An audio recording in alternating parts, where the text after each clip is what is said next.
Welcome, folks. All about Pat. We got a problem here.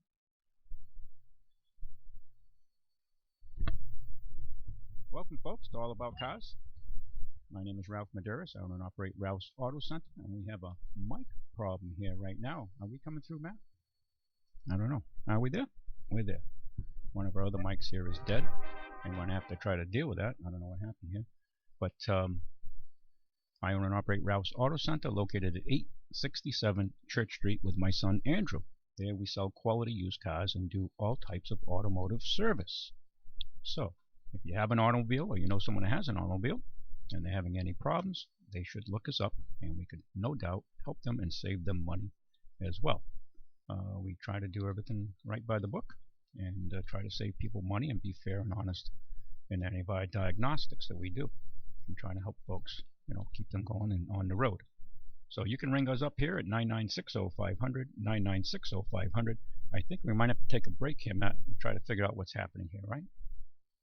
You want to cue something here so we can try to fix this technical problem or something and find out what's happening, because right now we've had to kind of change our operation around a little bit, and if we can solve this technical problem, we'll be on the air here a little less hassle, so to speak.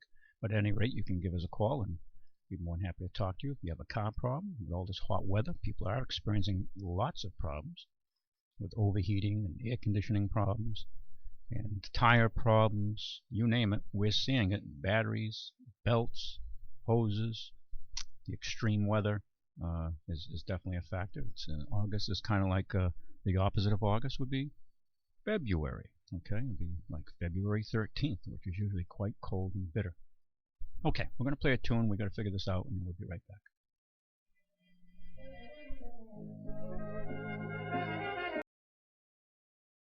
Okay, there you have it. Cole Porter is work. And that's done by the Leo Reisman Orchestra, and that was done in 1930, not that long ago, right? And bring back to soul music. I think, we had to make do with what we've got working here, right, Matt?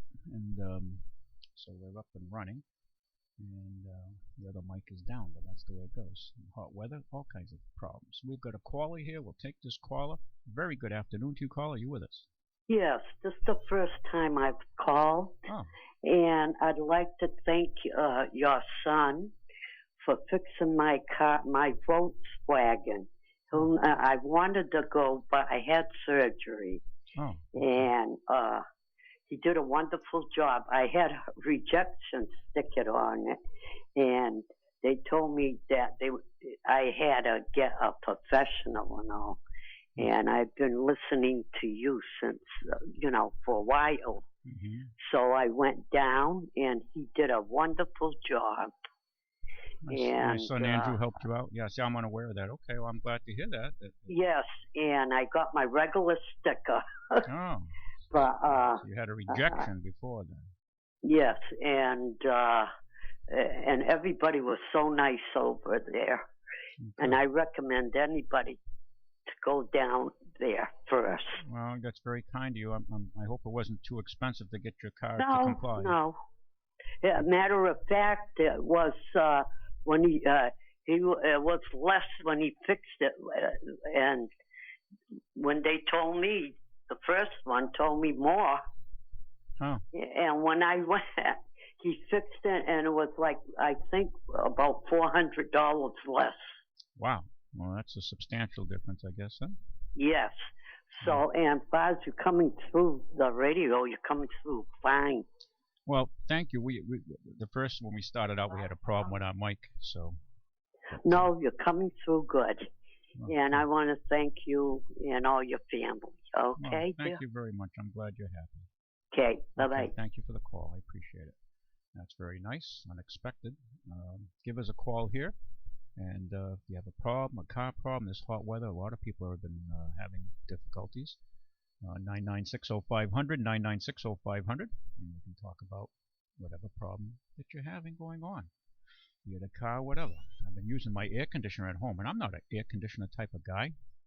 My wife will kill me if she hears me say this, but I come home, she's got it cranked up, and I don't know. I'm really concerned about global warming. She says, yeah, right. I'm more worried about the electric bill. And I was over in Fall River this morning and going by the power plant. Boy, those stacks are really letting off a lot of vapor, a lot of clouds into the sky because everybody has their air conditioners on, and they're staying cool, and the world's getting warmer, I guess. But such is life.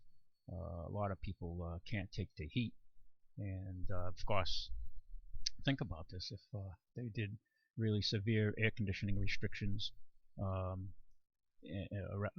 global warming and all that, a lot of people couldn't live in the South. A lot of people couldn't. Well, in India, they don't have air conditioning. The overwhelming majority of people don't have it. So, but they want it, and when they start turning on, as they get wealthier and turn on their air conditioners, it's going to exasperate this situation in other parts of the world where they don't even have refrigerators. Okay, they have to salt and spice everything. In places like India, where they have 1.5 billion people, the overwhelming majority do not have cars, do not have refrigerators. They don't even have toilets. At least a toilet like we look at it. This is the West.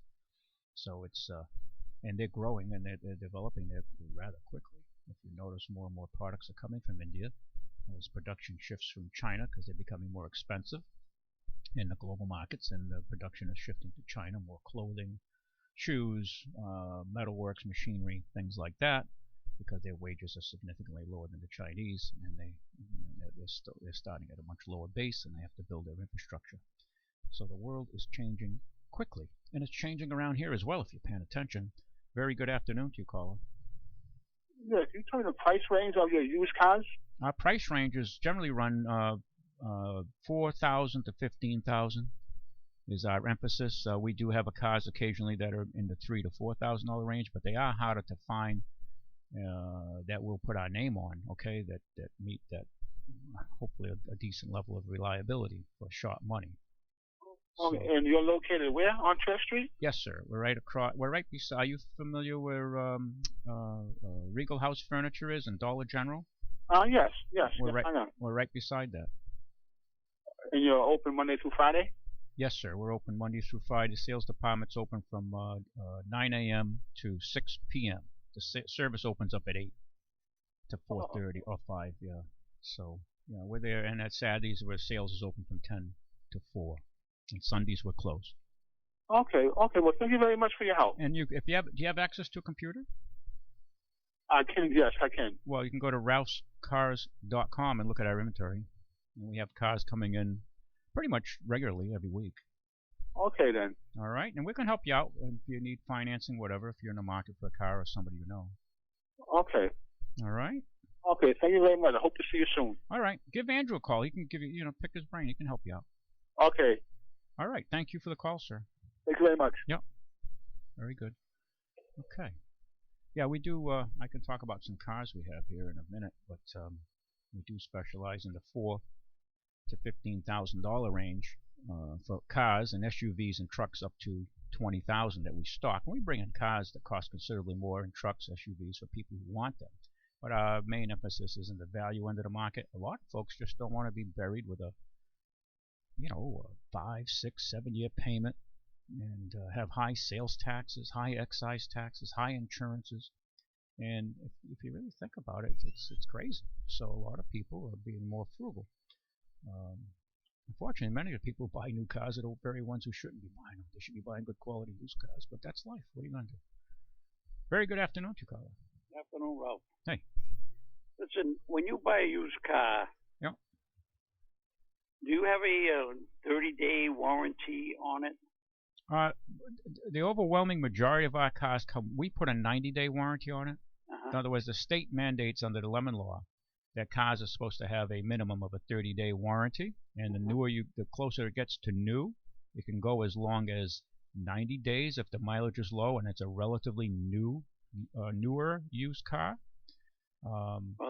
But our cars, most of our cars would qualify just for the basic 30-day, and that's what 90% of the dealers are going to give you. All our cars, we put 90 days right on it. That we offer 90 days come on our car, even though it qualifies for 30. We triple it to 90. Well, I got a certificate that says we are not responsible for any major repairs.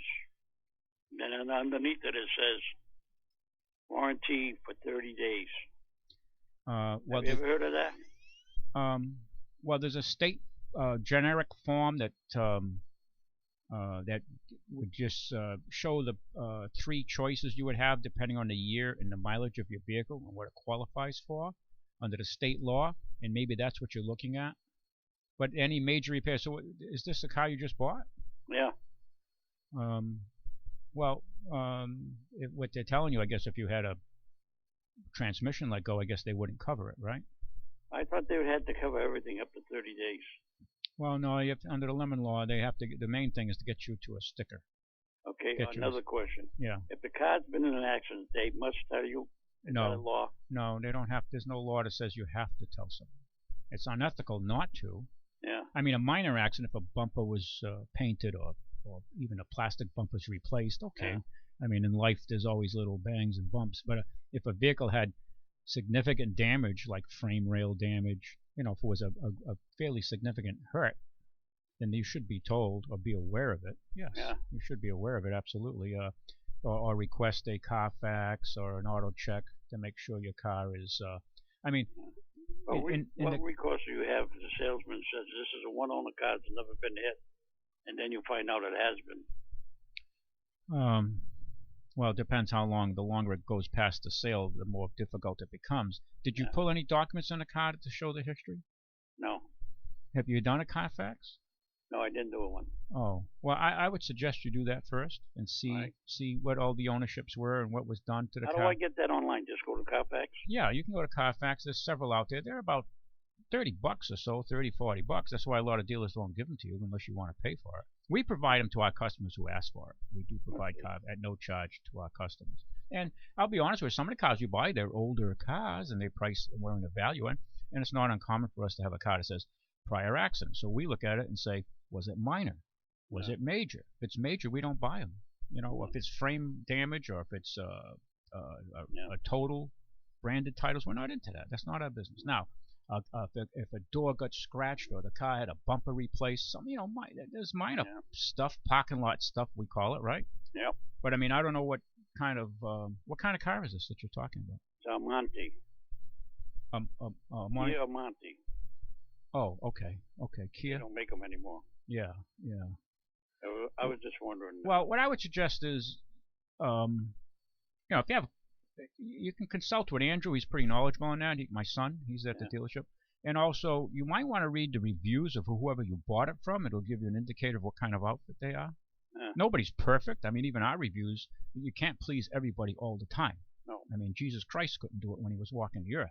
Mm-hmm. So, it's unrealistic. And some people, there's no way of pleasing if you gave it to them for nothing. But, you have to kind of look at the trend, so to speak. And, but I would look at, I would pull a Carfax on the car to give you some knowledge and also read their reviews and see how they're rated by the public at large. And that gives you an indication of the people you did business with. I'm going to pull a Carfax. I should have went to you in the first place. Well, there's always a next time, God. All right. Well, So- thank you very much for your information. I appreciate it. Yeah, you're entirely welcome. Thank you. That's a problem out there. I mean, we're in, as I said many times, we're in the value end of the market. We do not sell expensive cars as far as cars are concerned. I mean, I understand fully if you're spending $5,000, while it's not a lot of money in cars, in the price of automobiles, it's a lot of money to you or to even me. 5,000 is 5,000, so you want your money's worth, and that's the key. What it comes down to is getting your money's worth. A lot of places make the car look good, smell good. They buy your eye. They buy your eye, but it's what's behind that counts. Did they really thoroughly check the brakes? Did they just pad slap it, not replace the rotors? Even though the rotors are pretty worn, they don't replace the rotors, which they should, but they don't because they're cutting corners. Now, is the car okay and safe? Yeah, sure it is, but sometime down in the near future, you'll be replacing it, especially if you're on the highways, you take an exit, you heat up the brakes and stopping, and you get a wobble in the wheel, a rumble, and your brake rotors are starting to warp. And you take it to somebody who knows what they're doing, they say, hey, you know what, your pads are okay, but these rotors are kind of shot and thermally fatigued, you should replace them. And that can happen, 30 days after you buy the car, 3 weeks, month, 2 months, 3 months, 4 months, depending on who and how you drive. And a lot of people today drive crazy. I mean, I watch, I observe it, and you know, when a light turns red, they stop in the last 100 feet. And on a day like today, and I'm not exaggerating, you could fry bacon on the rims of these cars. They get that hot. All right, on a hot day like today. I mean, these alloy wheels heat up like crazy. They suck the heat away from. That's the idea of alloy wheels, not just for looks. It dissipates the heat better. And on a day like today, those rotors, well, the rotors are, you could fry eggs on a rotor, and the mags on some of these cars, especially the way people brake today. It's crazy out there. I see it anyway, and I think the hot weather exasperates it. Okay, at least with New Englanders. Down in Florida, they're used to this. Everything kind of moves a little slower. In Georgia, up north here, you know, we're always kind of moving around kind of fast because around here you got heating bills in the winter, and you got outrageous tax bills year round. Living in New England, especially Massachusetts and in this area, so you got to hustle and work all the time just to hopefully stay even, let alone get ahead. And I see people crazy out there when they're driving, and it's a lot of people say to me, I can't believe I need a set of brakes already. Well, when's the last time you replaced them, man? Well, I did a brake job 20,000 miles ago. Yeah, you're stopping your 2-ton vehicle with your high-heel shoes in the last 100 feet, and you're driving around like on side streets 40 miles an hour, and you're bringing this big rig SUV to a screeching halt. In no time, you take it for granted, you know, hey, this thing stops in a dime. Well, there's consequences to that. Something has to wear out to stop a 2-ton vehicle or more in the last 100 feet from a relatively high speed. And people just don't get it. They don't understand the dynamics of what they're doing in driving. And the dynamics is you're going to write a check is what it's going to come down to. Okay, and that's life. And it goes on. It just goes on, and you know, such as like, give me a call here, 9960500, 9960500. There's another recall on airbags, and I was talking about this morning. Death in Canada spurs probe into ARC airbags. This is another company, and ARC is a U.S. manufacturer of airbag inflators in Knoxville, Tennessee, and they're investigating their airbags after a death was reported in Canada in which a car inflator exploded. Okay, this is the airbags. The airbags explode. If those of you who have been in accidents already know what I'm talking about. It goes off like a shotgun shell because it's very similar. The only thing is you don't expect to get hit with buckshot. Well, that's the problem. These airbags now, instead of an airbag hitting you at 200 miles an hour, you get shards of metal and hard plastic hitting you. So it's almost, you know, it's like being shot at. Okay, it's like shrapnel. Okay, and the U.S. Highway and Traffic Safety Administration, NHTSA, and the Canadian Transport are looking into a death of a driver in a 2009 Hyundai Elantra after a collision with it in Canadian province of Newfoundland. An airbag inflator made by ARC ruptured during deployment and sent metal shards into the cabin. So it's almost like a mortar round going off inside your cabin. Okay, think of it that way for you military boys, or a hand grenade. You're getting fragged by your own airbag in your car, and this is serious. I mean, NHTSA, that's the Traffic and Safety Administration, estimates at least 8 million of these ARC airbag inflators in the U.S. will be affected by the investigation. That's the number of inflators installed in vehicles manufactured before September 2004 by Chrysler, General Motors, Kia, and Hyundai. NHTSA said it does not know how many inflators have been installed since then. Well, they're going back to, they're talking about before September 2004. So obviously they're not old cars, but they're older cars. So we're not even talking after 2004. So this thing could grow exponentially. Could turn out to be another serious airbag situation, kind of like what Tanaka airbags are experiencing in people. The agency said it's upgrading its investigation on ARC airbag inflator from a preliminary evaluation to engineering analysis to faulty parts, and with this early evaluation was started in July 2015. That's a year ago. After a pair of non-fatal accidents in the U.S. in 2009 and 14.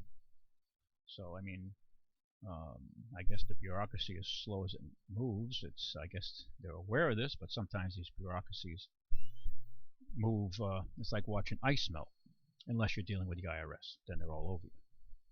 And it's like looking at a fire in your house.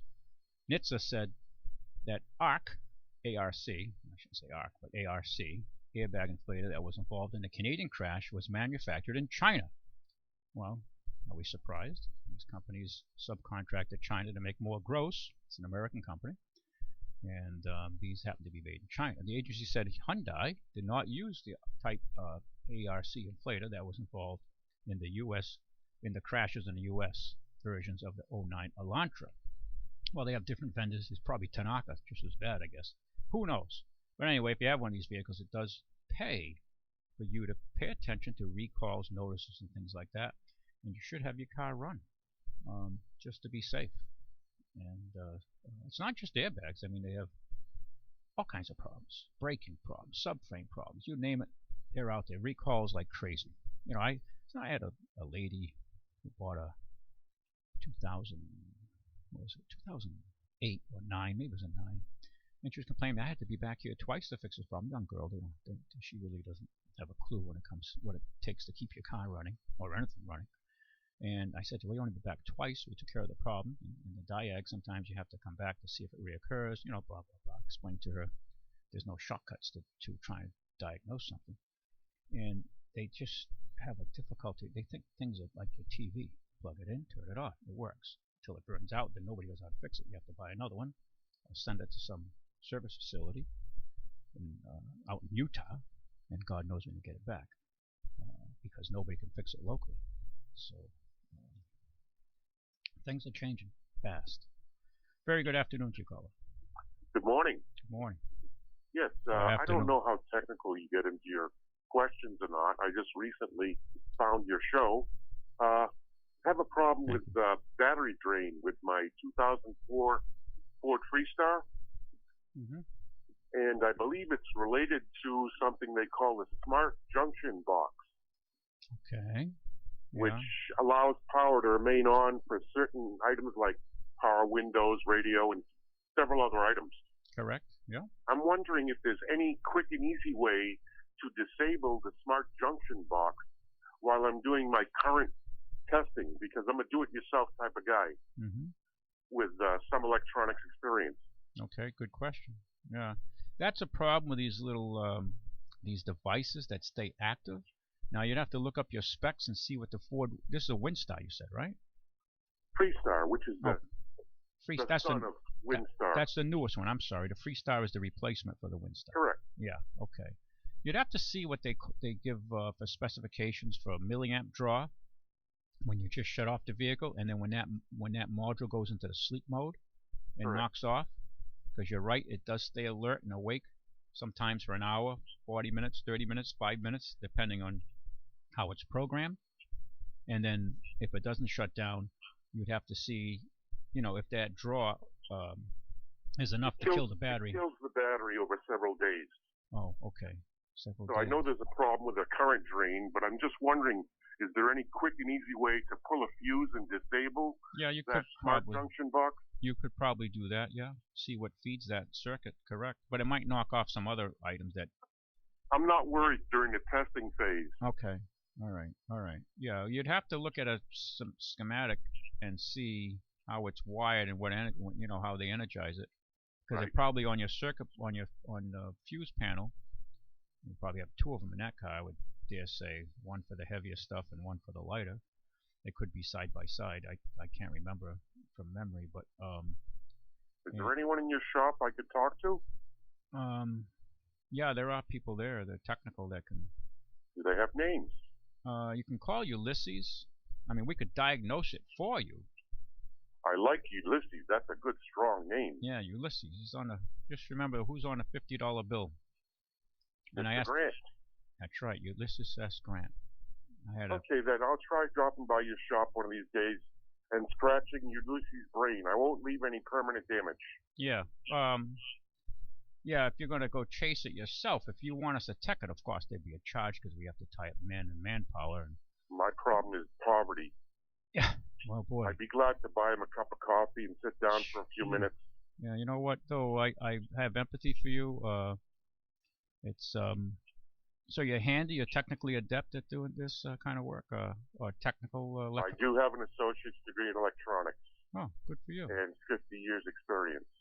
Okay. So now But you're. I'm looking for someone who has experience, and So because this is a fairly recent car to me, and I'm just researching it at this point in time. what you should do. Do you have a meter? I have oscilloscopes, meters. Yes, sir. You could probably put your meter between the battery post, the positive and the cable, and see what your draw is on that. Well, I realize that, but if there's a quick way to disable the smart junction block, Yeah, but you can have that would be numerous devices. You could have a radio if you have a. the junction blocks does control many devices. Yeah, yeah. But if I disable that, I could eliminate all those devices in the downstream and concentrate on the major current draw. Do you have an alarm in the car? Factory There is. aftermarket? The Aftermarket? car, as you know, has a PATS-2 alarm system. Factory. You got the factory system, right? That's what's mandatory with the car. You cannot option it out. Yeah. Okay.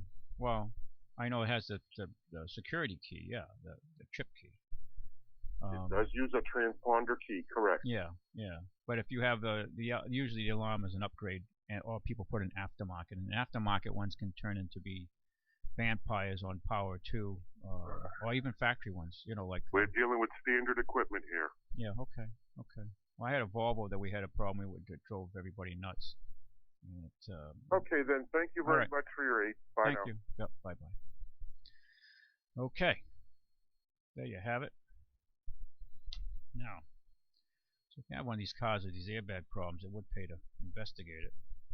I know going back to this, there's millions being recalled, and people, ask me and they say, well, gee, I called the dealer, they don't have airbags. I have one of these possibly defective airbags.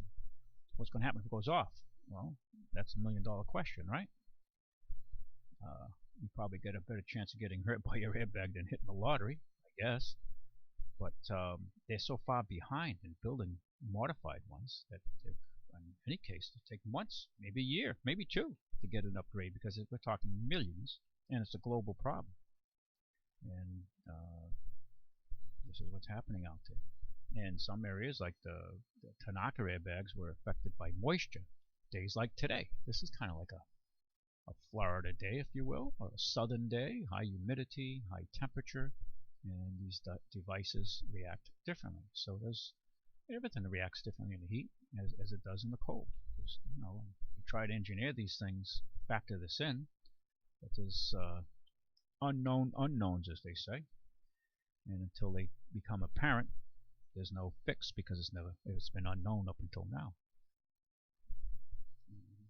I don't see things getting any easier, not in the automotive trade. Well, all I know is the way it's heading at these bigger dealerships that sell cars with a lot of electronics, you'll need I would say you're going to probably need a resident engineer in electronics to keep these cars running at the bigger dealerships, because the problems will be that advanced and technical. Either that, you're going to have to go online. They'll have service facilities, modules, where they'll have engineers. They have it now. I shouldn't say that. They have it now to try to tech out these cars in the field. Okay, and that kind of support is not cheap. Somebody has to pay for it, and that's probably the least expensive way to approach that problem. They have these service centers with highly educated and qualified people who designed these systems and built them, and all were highly educated as to how they work, and try to debug them and help the technicians at the ground level service these cars, because everything is now. When you buy a new car today, there was a time a few years ago you bought a car and they had one or two computers, and then they have several computers and modules and boxes, and they talk to each other, and okay, life went on. But now today you buy a car, you're basically buying a computer with the wheels on it, and this computer manages the machine. Okay, it's not the other way around anymore. The computers are really running the show, and they manage the transmission, how it relates to the engine. Just the software that runs the transmission is phenomenally complex. And Chrysler had a problem with a new Compass they came out with last year. I think it was last year. They delayed the introduction for like 3 months because they had to rewrite the software. It has about half as much code as on the new 727 jetliner. Phenomenal lines of code. I mean, these things are getting highly sophisticated. And they're having all kinds of problems too with access and people able to now hack into your car and drive your car off the road through the software. Come up behind you with a computer and get into your system. It's amazing. Okay, and they're vulnerable because nobody ever thought they would do these things. It's kind of like when the internet came out and they didn't have security protection to protect your password or access to your email and other things like that. They still don't have that very good. Look what's happening now with all these emails that have been taken out of the Democratic National Committee that have created problems for them. Big problems, and I guess they're not all out yet. So, but this is the world we're in and going deeper into more and more. That's why these self-driving cars, well, sounds like a great convenience to just get on the highway and put your car in self-drive, and you can read a book or study or do your homework, go to work or go to school, whatever you're going to do. It'll kind of scare the hell out of me. How many people are going to die because of software program errors, or they didn't know that this possible, who knows if a bird goes in front of it. Well, they're already having problems with, like, Google's car couldn't recognize a white truck and it crashed into it because the sensors on board weren't programmed to deal with it. So, all right, now that somebody got hurt and they can figure it out, maybe they'll have to solve it. Okay, it's this, and I'm sure the technology will improve for sure. But I'd be a little leery of putting my confidence into these systems until they're fully debugged. I mean, this isn't like an airplane. There's not much else to crash into unless you're near a major city with a lot of other airplanes coming in tighter and tighter. And when they get up to higher altitudes, they put their planes kind of like on cruise control, if you will, autopilot, and they can fly across the Atlantic and all that, and they got the guy there to watch it and make sure the gauges and bells and alarms go off. But basically, these planes are self-driving. Matter of fact, they're even talking about introducing. Think about this. What if someone or an airline said to you, well, hey, if you fly Adios Amigos Airlines, and we have one with pilot and a co-pilot on board, and that flight's going to cost you $1,000. But we have our drone planes, nobody's on board, and you can fly for $300. But the plane's fully automated. And people say, well, that's not here. Sure, it's here. We have drones already. We're killing people around the world. Matter of fact, I think we just killed somebody this week. Another terrorist, reportedly terrorist, with drones. So the technology's there. And airline flights could become that expensive where you might have no choice but to take a flight. And that'd be eerie to get on a plane, and there's a hologram of a stewardess to welcome you. And it's just a hologram because it's not reality. She's not there. And you get on the plane, and the robot says, welcome aboard Adios Amigos Airlines. And there's self-service water and soda there. Huh? That could be the future, man. Crazy. Okay, we got a caller here. I'll take this caller. Very good afternoon to you, caller. Hello. How you going? Oh, I'm doing great. How about yourself? Is this Ralph? Yes, sir, it is. Hey, Ralph, how you doing, buddy? Good, good. I got a little major problem going on. Okay. What's the problem? I got a GMC Yukon XL. Okay. 5.3, the longer version there. Yeah, that's the little economy car. Yeah. Oh, yeah, my transmission just let go on. Okay. I need a price. I want to see if I'm getting robbed. Like, I got a transmission. Yeah. And this guy's going to put it in for me. How much to put in the transmission? I've already looked at the time. How much to put the transmission in? Yes, sir. How much did you look up? Do you know the time allowed on that? Did you look it up? Yeah, I did, sir. What's it pay? What's it pay? 5 hours? 6 hours?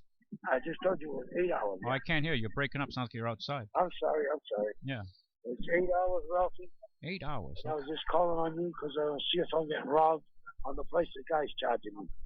Okay. What about the transmission? Where's it from? A junkyard or something? Transmission's gone. I understand it, but is the transmission from your replacement from a junkyard? Yeah, I bought I bought it at a place in Bridgewater. They were the cheapest guy that had one. It was, I paid $550 for the transmission. It had 190,000 miles on it. Wow. How many miles on your Yukon? I had 215 in it, and the trailer just let go now. Oh wow. What year is this Yukon? 2001 GMC Yukon XL. 5.3 liter. Yeah. Yeah. Were there younger transmissions out there for a few bucks more? Yeah, there was, but they still had high miles. Well, was there anything like around a buck and a quarter? Miles, not price, but miles. Miles were way up there. All of them. On all of them I checked out, everybody had high miles. They're in demand, so they try to charge them big money for them. Yeah. Yeah. I ended up getting one with 190, like I said, for $550. You know, my truck's in beautiful condition. I love it. It's a really good truck. I mean, I've had the truck for 5 years. This is the first major problem I've ever had. Yeah. It's the Vortec motor. What a beautiful truck. I love it. No, it's they're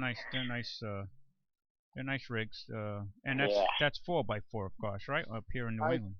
Yeah, I did buy a car off you when I was a young kid. I was about 17. It was on State Road. I bought a 504 Peugeot. Remember those? Oh God, yes.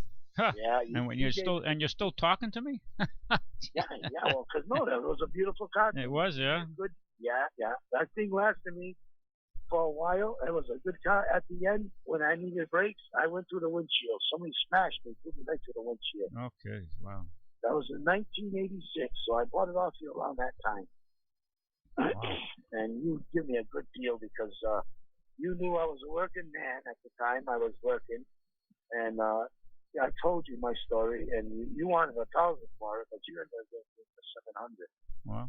Okay. So and it was a really good car. Oh my gosh, I had a lot of girls wanting to come for rides in that. Oh yeah. Yeah, they rode those cars rode good.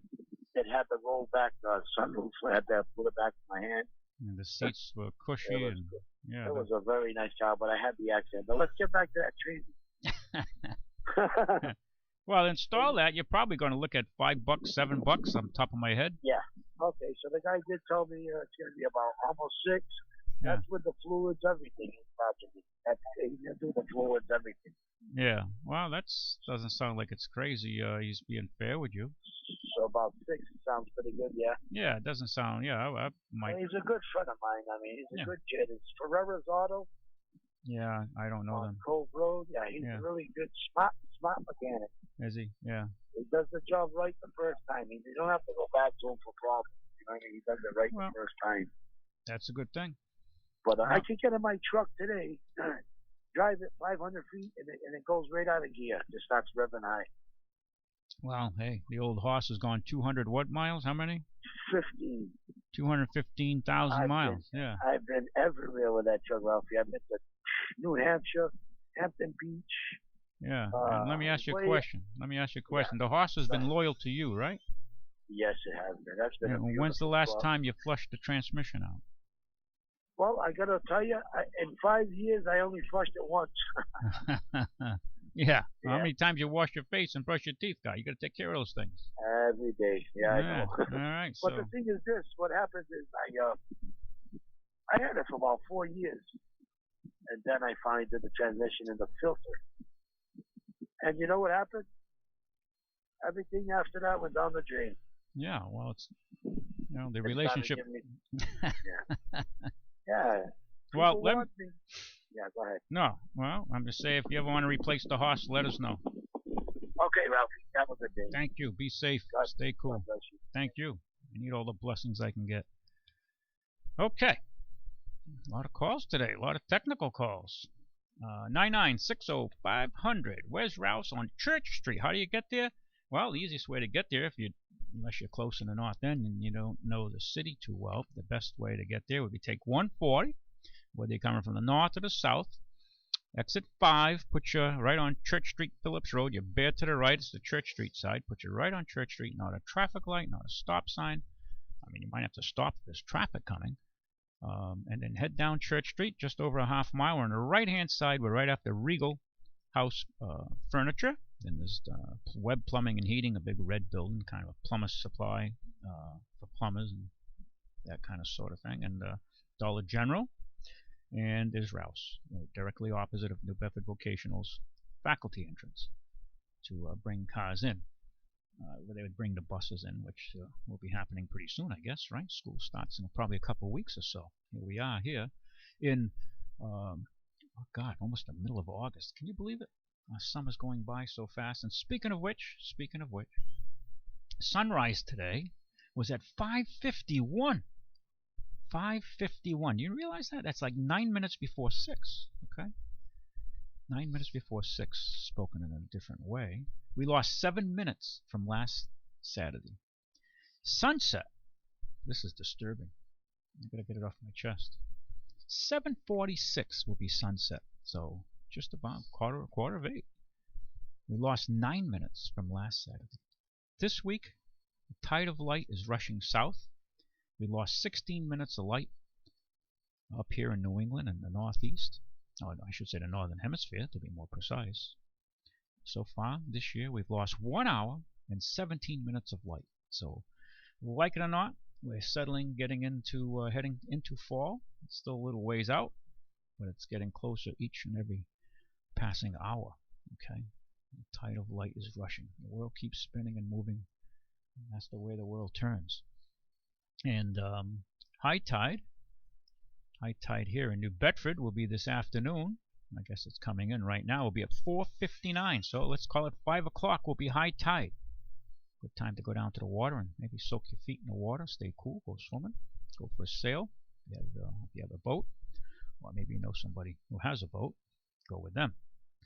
And of course, low tide has already taken place. That was at 9:33 this morning. So the tide is coming in. That's the physical tide. We can't talk about the economic tide. Moonrise is going to happen at 4:04 this afternoon. So it'll be about an hour before the high tide. Look for the moonrise. That ought to be a pretty good thing if the skies are clear. Well, there's a lot of haze and clouds out there in the horizon, so you might not see it, okay, because it is a little bit of a lot of clouds in the sky and kind of this tropical weather we have. But 4:04 will be the moonrise, and it sets tomorrow morning at 1:19 in the morning. And I think there was a meteor shower last night. I didn't look it up, but I read about it earlier in the week, and it was a meteor shower. I don't know if there'll be anything tonight. And I went to look for it, but there was so much clouds in the sky last night. It was the end of the story for that. So there you have it. 16 minutes of light lost from last Saturday. An hour and 17 minutes of light lost to the southern hemisphere. We got the news coming up, folks. Stay with us, and we'll talk about whatever's on your mind in the second hour of All About Cars with Ralph Medeiros.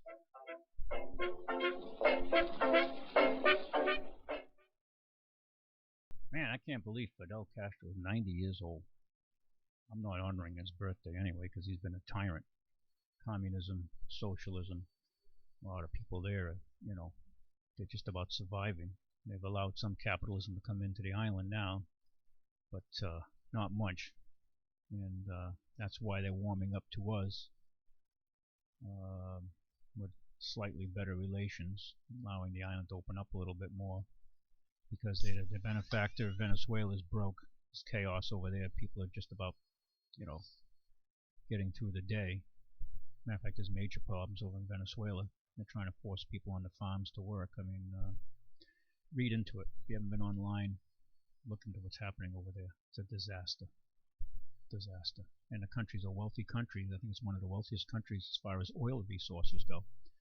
But under their socialist, communist type management, they've driven the economy off the road, and they blame everything but their policies. Okay.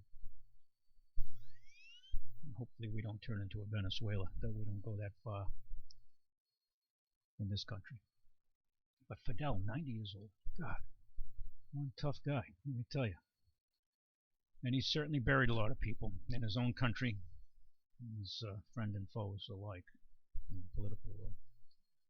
Give us a call here. Second hour of All About Cars. My name is Ralph Medeiros. I own and operate Ralph's Auto Center with my son Andrew. We're located at 867 Church Street in the north end of New Bedford, just off Route 140. As often as I say that, people still ask me, where are you? Where are you located? We've been around since 1959. We started in New Bedford on Allen Street, Allen and Oak Street, way back in the day, when New Bedford had a lot of manufacturing in it still. It's still quite a vibrant economy around here. Different ball game these days. But if you have a car problem, we can help you with it. any kind of problem like that. We fix and service all kinds of cars as well. And we've got a caller here. We'll take the caller. Very good afternoon, caller. Hey, I think Bill Clinton's buried a lot of people. Well, if you go on the internet, which I'm not privy to because I'm a dinosaur, wow, but I know if you go on the internet and you go, how did they get it yesterday? People that have mysteriously died that were friendly with Bill Clinton. Or maybe not friendly. Yeah, right. They go from Ron Brown to Vince Foster to this kid Rich that just died. Just got shot in the back. Well, the that DNC. No one's talking about. Yeah, they saying that's he got robbed, but nothing was missing. Right, he was shot in the back 4 times. Yeah, coming out and Washington. I think it was in Washington D.C. He was shot in the right. back. Right. Yeah, he was on his way to testify in front of the FBI.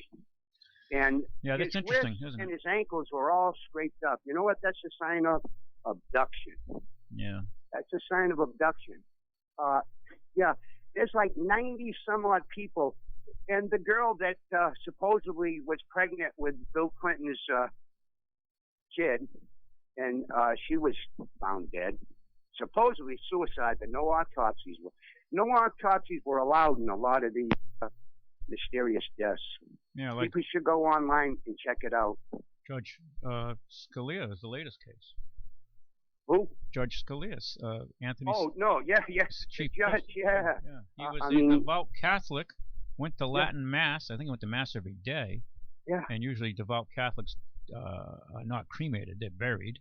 Yeah, no autopsy on him. Autopsy. So it's troubling when you see these events. It's just too troubling. I mean, there's just too much. He's on his way to testify in front of the FBI about the DNC. Yeah. He gets robbed, but nothing's taken from him. There's no autopsy allowed. He's shot in the back with all kinds of marks on his wrists, both wrists and both ankles. That's a sign of the people that do abductions for Bill Clinton. Have a good day. Well, yeah. You should read into Julian Assange. Are you familiar with him? Yeah, he's going to break some stuff. He's the one who's saying that he alluded, didn't come out outright and said that person, that young man, was he didn't say it directly, but he could have been the source for the emails coming out of DNC. But right. Well, he had worked there. He was a staffer. Yeah. And he was going to testify. He was on his way to testify when he got abducted by the thugs that work for somebody. Well, yeah, but we can't say it was the Clintons. There was, it could have been too much. Go on the internet and check out how many people. I know. But you should get yourself a Chromebook. It's so easy to use. I know. A tablet. Huh? Yeah. A tablet. Well, Chromebook. It's like Google Chromebook. It's a basic computer, a very simple one for like $250. Yeah, I'm a dinosaur. I told you that you can get out. You can get out of the dinosaur mode and Yeah, you're right. You got to do it. You got to push yourself. You got to push yourself. Okay. All right, Ralph. I'm going to take your advice. All right. I'll help you out. Let me know. Okay. All right. Bye-bye. Thanks for the call. 9960500, 9960500. Yeah, all kinds of things and events happening. I mean, I look at what's happening. I mean, every word, Trump can't say a word without it being analyzed and criticized. Not that he's saying the brightest things on occasion. Sometimes you have to say to yourself, wow. I mean, makes you think. But I'm almost wondering sometimes if he's throwing the fight. I know there's a lot of time to go. Maybe maybe this is all a ploy to get PR, airtime. But in the beginning, the media will build you up and give you all the airtime. But when they turn against you, boy, look out. And they're definitely turning against him. And every word he says is taken at the most extreme understanding you could possibly take it out to, and build it up. And not that he's saying some things are the brightest. I mean, I just think it's a hell of a situation we're in. When you look at the two candidates we've got that are running, and this is the reality we're in. But they say you kind of get the government you deserve, and I guess we're getting it, right? It's happening. So What are you going to do? You're going to get more involved. More people have to get off the couch, shut off the TV. Because so many people are brain dead. It says here, Seth Rich is the fellow that they're talking about that was shot and murdered, and that they're dealing with now. This young man, I think he was 27, 28. It's very unusual circumstances here that this previous caller had just called and talked about. Seth Rich murdered for leaking DNC emails, ? Assange, Julian Assange, Assange. His last name suggests DNC staffer murdered was a WikiLeaks source. WikiLeaks is Julian Assange's site where they kind of release all kinds of emails on government officials, companies, and he's there in this is kind of like these band of global tech people, software people, and they kind of go for almost I don't want to use the word libertarian, but libertarian anarchist, if you will. You have to look that up so you don't misunderstand what I'm saying. But Seth Rich may have been the source of DNC email leak. The founder of WikiLeaks suggested this week about the murdered Democratic National Committee staffer. Rich was murdered in Washington, D.C. back in July, has been a subject of a number of conspiracy theories. There were reports that he was planning to speak to the FBI about potential election fraud being committed in the Democratic primary, a report that turned out to have no basis. And now there are reports that he was the one who supplied the organization WikiLeaks with access to tens of thousands of emails from the DNC. Speculation has started to build that Seth Rich could have some connection to WikiLeaks when the organization's founder, Julian Assange, announced this week he was offering a $20,000 reward for information that leads to an arrest in his death. Assange took the speculation a step further, insinuating in an appearance on Dutch television that showed Seth Rich was a source to the organization. The Gateway pundit has a transcript of Assange's appearances and references to Rich. Julian Assange, whistleblower, go to significant efforts. This is Julian Assange. Whistleblowers go to significant efforts to get us material, and often at very significant risks. The 27-year-old works for DNC was shot in the back, murdered just a few weeks ago for unknown reasons as he was walking down the street in Washington. Reporter, that was just a robbery, I believe, wasn't it? Julian Assange, no. There's no finding, so I'm suggesting that our sources take risks. The statement from Julian Assange kick-started a new round of speculation that Seth Rich may have been murdered for his role in uncovering fraud on the part of the DNC, while the allegations about election fraud during the Democratic primary have been debunked as a misunderstanding about the nature of exit polling. The possibility that Rich was an informant opened up a new avenue for conspiracy theorists. Despite the speculation, those close to the murder of Seth Rich believe the story from the police that he was killed in a robbery gone wrong. They point out that the neighborhood where he was killed has seen a number of violent robberies in the past few weeks. Rich's own family members seem to believe this is how he was killed. It has been a struggle. His hands were bruised, his knees were bruised, his face was bruised, and yet he had 2 shots to his back. And yet they never took anything. His mother, Mary Rich, told NBC News. They took his life for literally no reason. They didn't finish robbing him, they just took his life, she added. So there's one article on it. Okay, but it's a crazy world.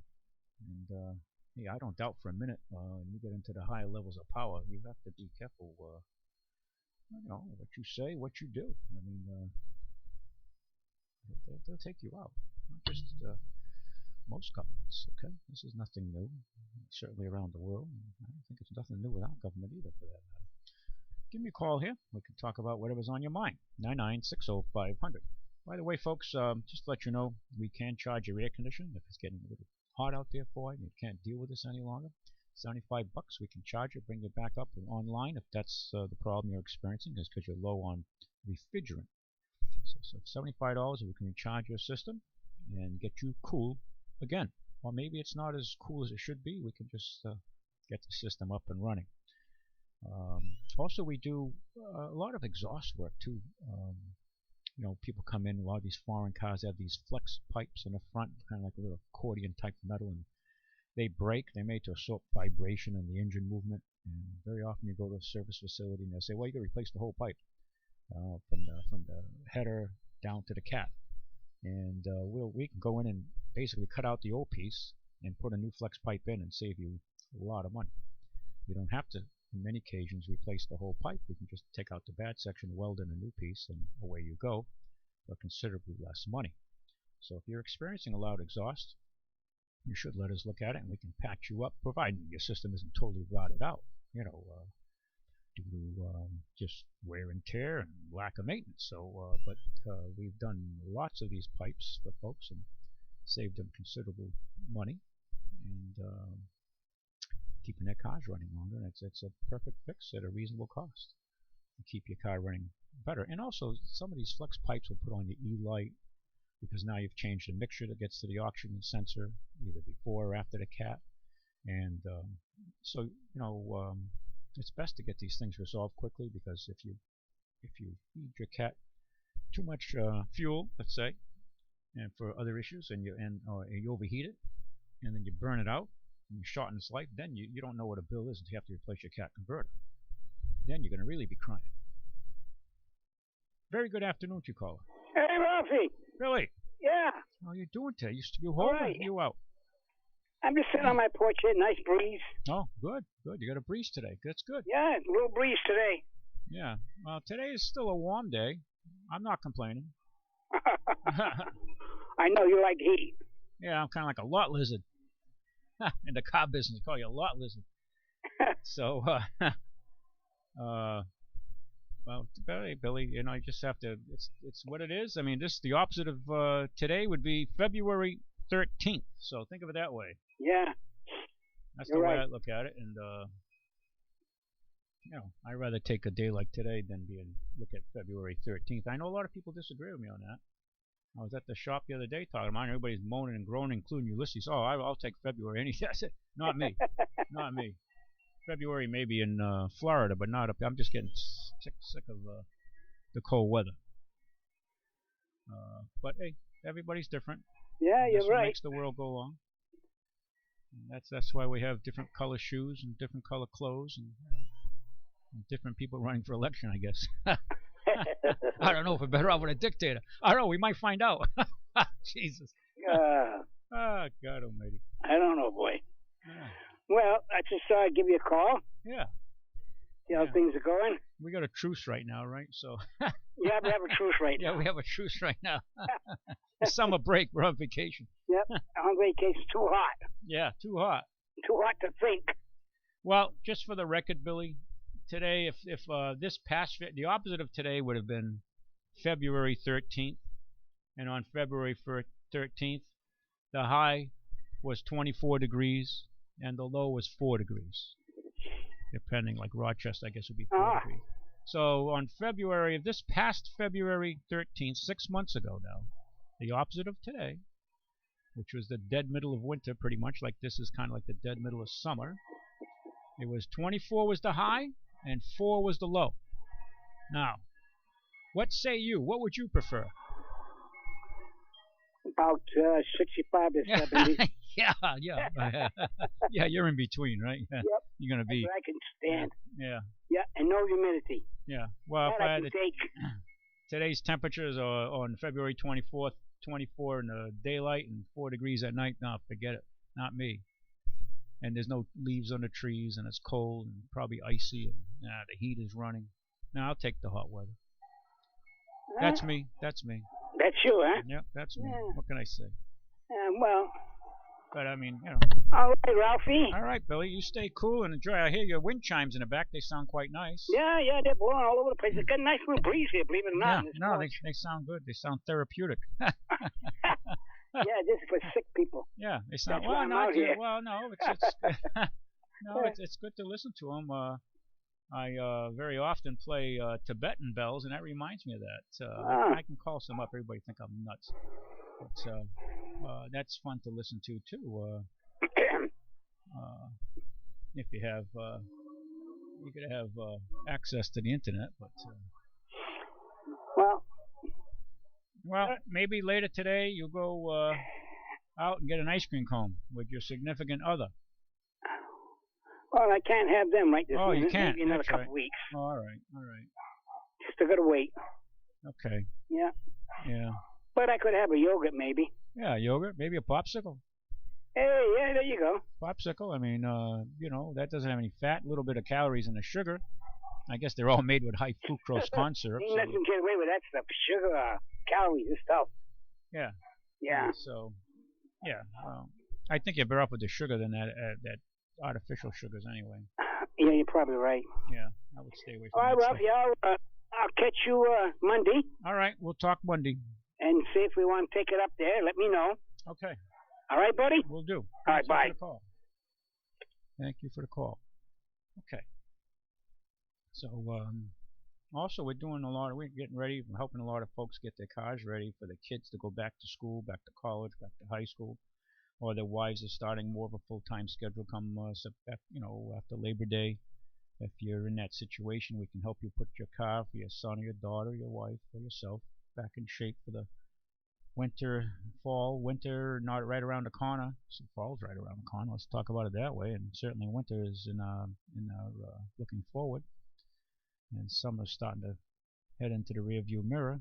I mean, we got plenty of good weather left. The fall is nice. We have a nice Indian summer, I hope. The only thing about the fall that kind of depresses me is the daylight is shrinking. It gets dark earlier. And then when daylight savings time comes, oh my God, that's depressing. Very good afternoon to you, caller. Hi, good afternoon, Ralph. Hi. Yeah, I'm half with you, half not. Okay. What, the weather? Yeah, the heat index and the humidity. Oh, yeah. Well, the humidity's a tough. No, Ralph, no. The humidity's tough. I won't argue. I could take the heat. Yeah. We'll take the 80, 90 degrees. I agree with your last friend that called, 65, 75. But I could do the 80 to 90, but without that humidity, that heat index, and with that dangerous air level, it is bad. It's bad. It is, yeah. We've had back to back, and it's not doing us any justice for all. Believe me. We only have it for a short time. Yeah, and we haven't got any rain. All we did was got thunder and lightning around this area anyway. Up the other ways, they got rain. They got some downpours, but we didn't get anything. No, we didn't get much at all. You're right. No, we got lightning and thunder. Hey, I just wanted to bring up one thing to you because you're a classical guy. Mm-hmm. I just got done listening to the that song from Red October from the Red Army. Yeah. That is a beautiful tune. Isn't it beautiful? I just played. Did you hear what I just played at the opening hour? Yeah, I heard your other one that you just played. Yeah, the Red Army is the strongest. Yeah. That's a nice tune too.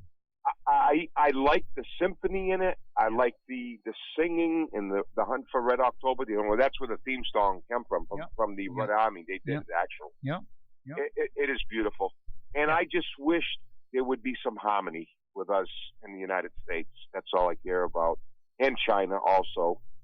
But, I'm a sentimental person, and I'm just hoping and praying that we can somehow undo what's been done and try to, just let's get along and just because having a war is not going to do us any justice, believe me. Well, look around us. I mean, you can see what it's done to our country. We've bled away hundreds of billions of dollars, and there's no money for anything, and they're taxing us to death. I mean, Ralph, you're a pretty intelligent person. You know, for this sake, that if something breaks, it's going to be all out. You know that. Right. There's no second guessing that. I agree with you.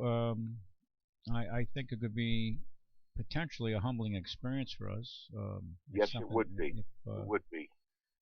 But what scares me the most is the Chinese and the Russians are going to gang up on this war games in September, and I'm worried about that. Now I'm going to see what's going to come out of that.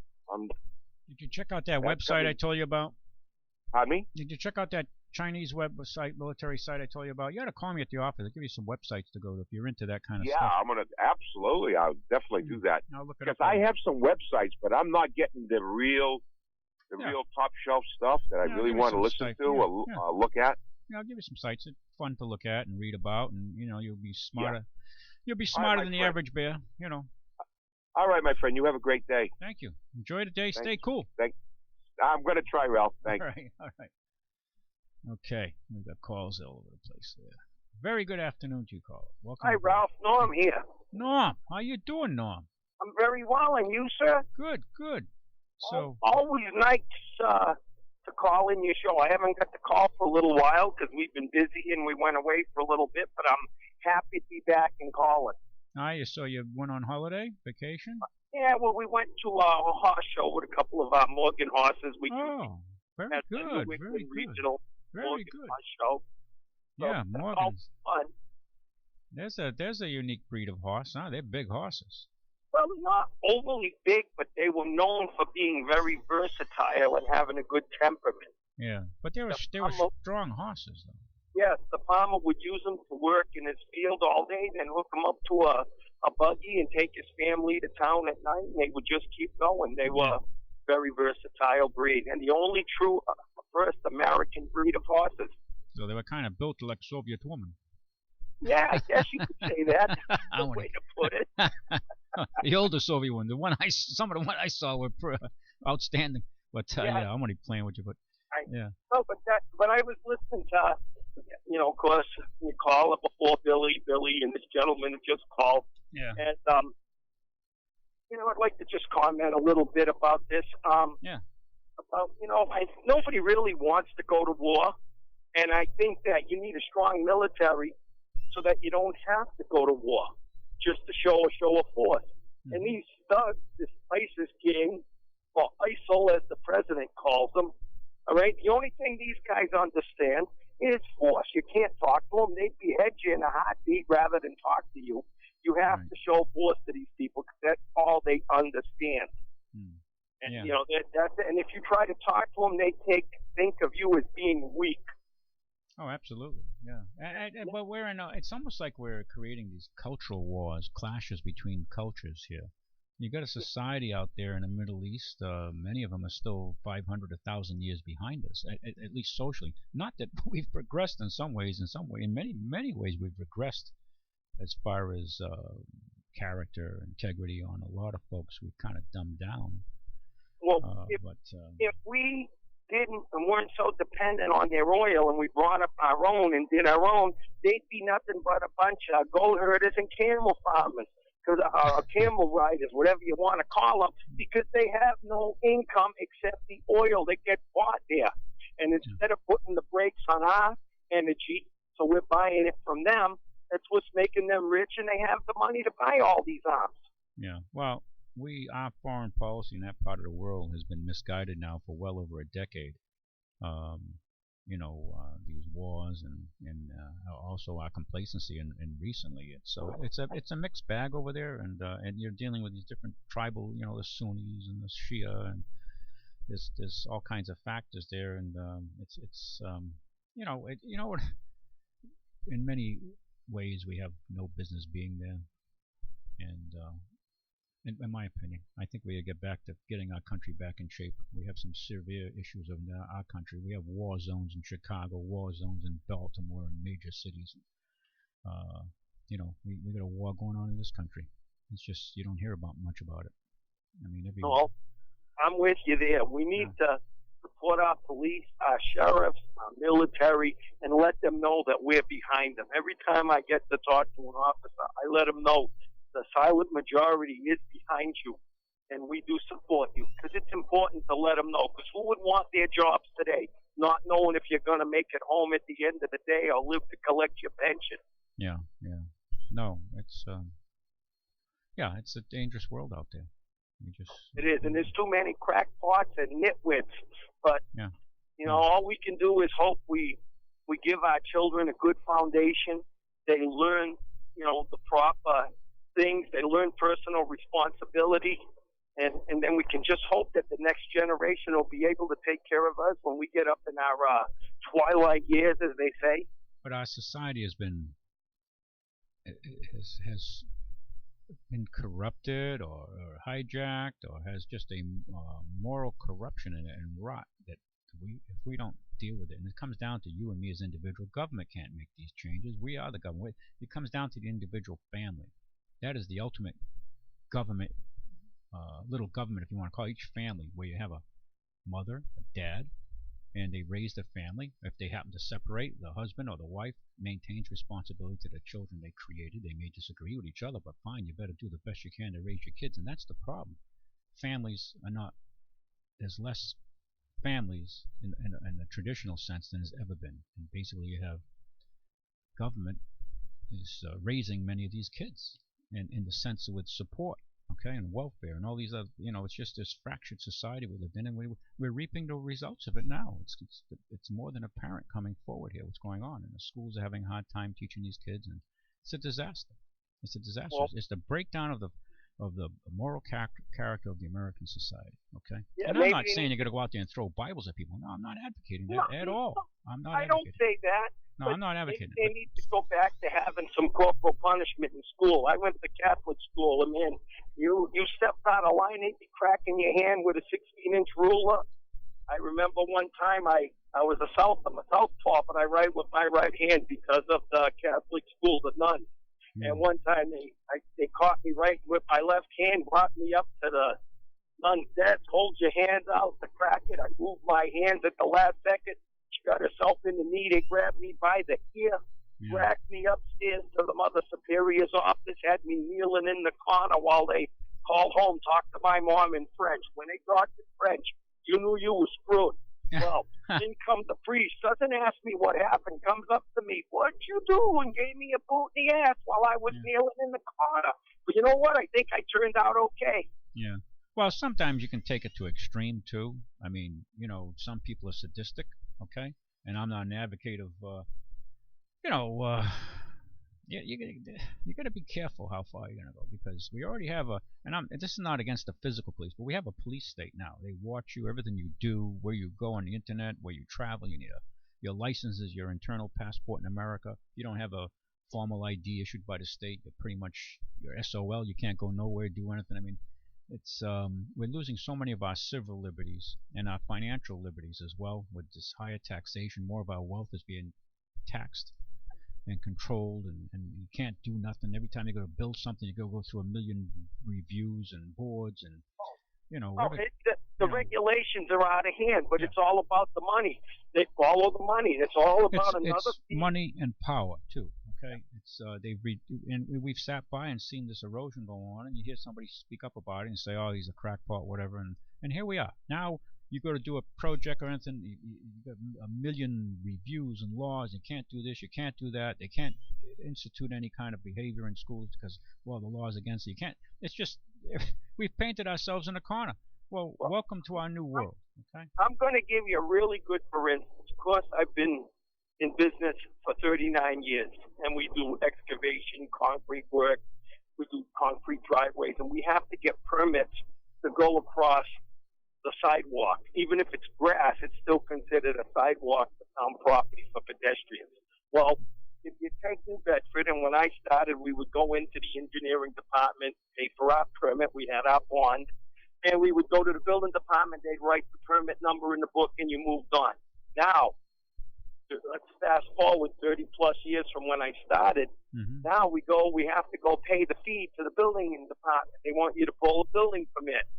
Look in the Mass State Code. Driveways are not in the building code, okay?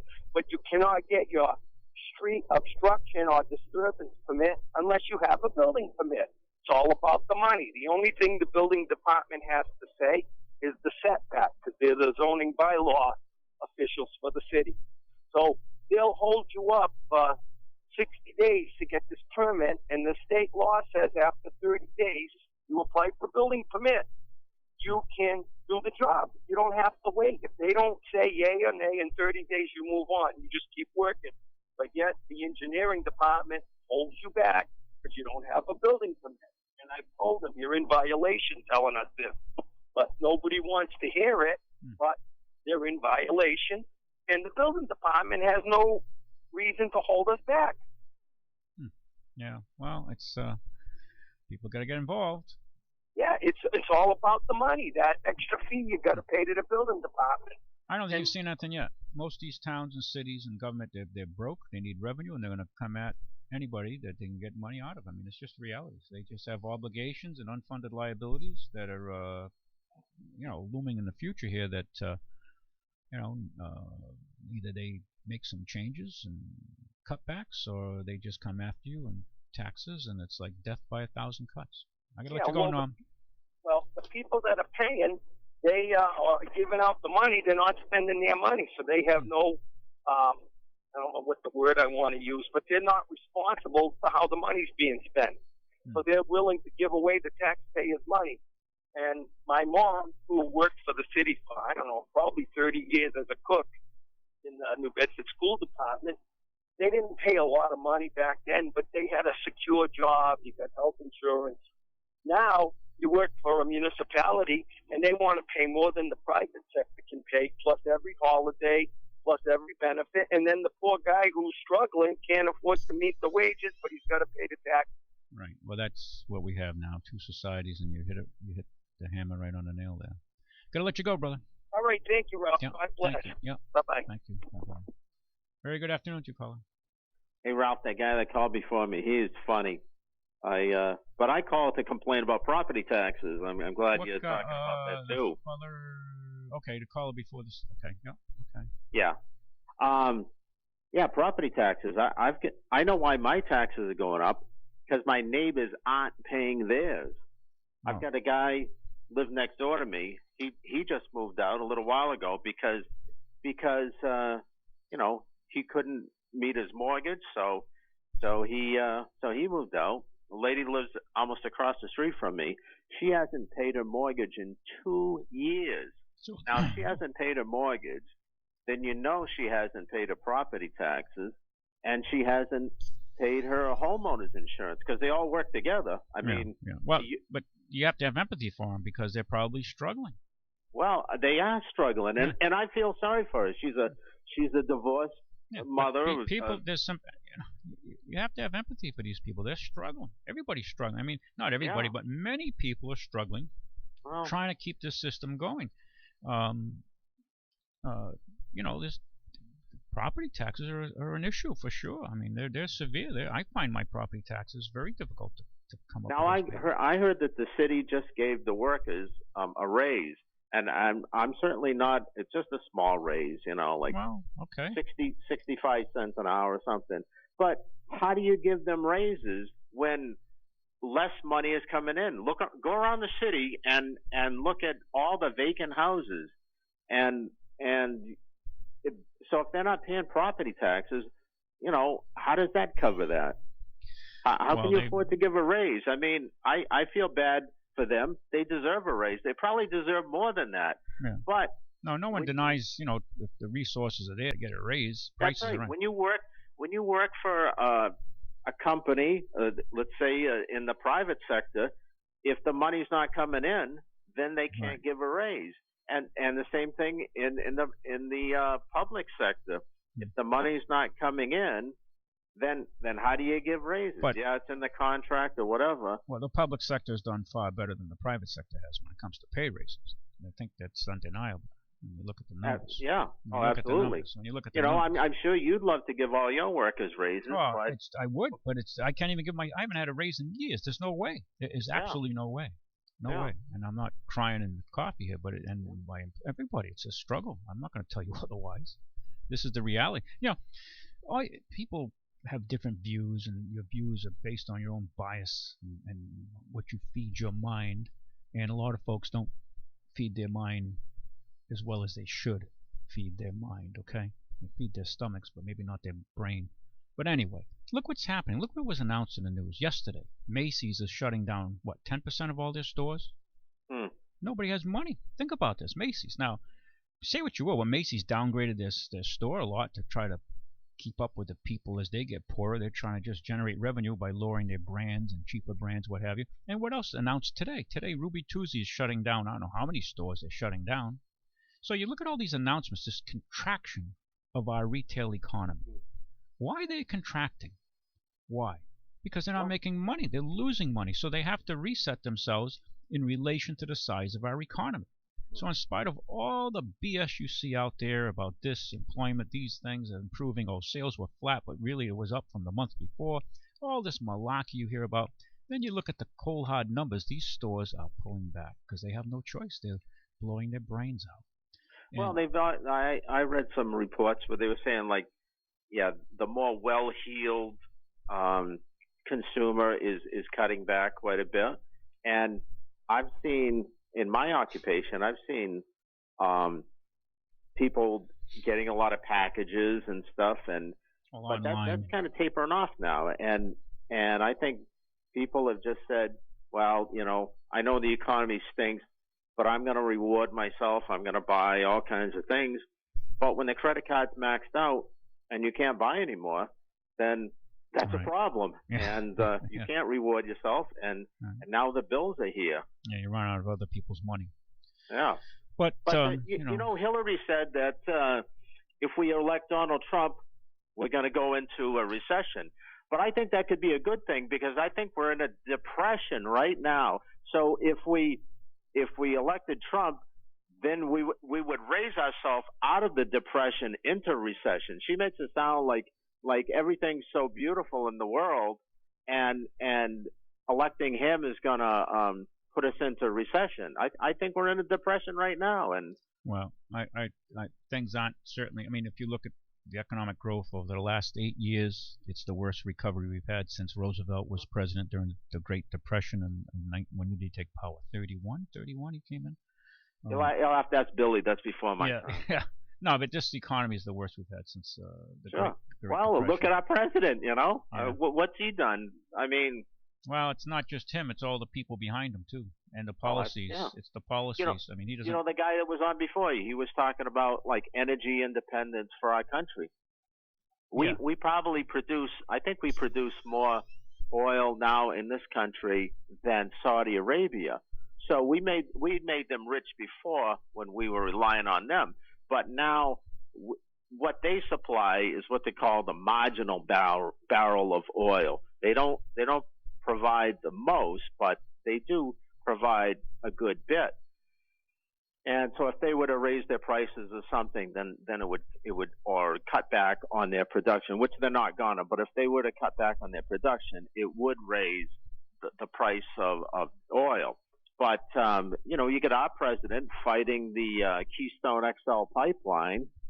What's up with that? We just want to take our resources and we want to be able to send them through this pipeline to the boats to send them to other countries. And he's going to fight that, claiming that'll cause untold pollution and blah, blah, blah. Global warming, too. They're on this mantra of reducing carbon emissions. But the realities are, I mean, should we conserve our fuels and be more efficient and bring in solar and wind? Yeah, absolutely. We should break out of this carbon footprint. I won't argue that because the rest of the world is still going to have to come up through that. So we have to make room for them if you really look at those numbers with India and Russia.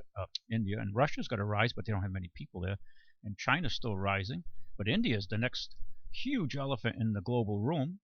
And majority of people, I'd say probably 90% of Indians do not have a refrigerator, and 95% don't even have a toilet that, as we know a toilet to be, without going outside like you bring your dog outside. I mean, I'm not being a wise guy here when I say this. It's just the realities that exist. Absolutely.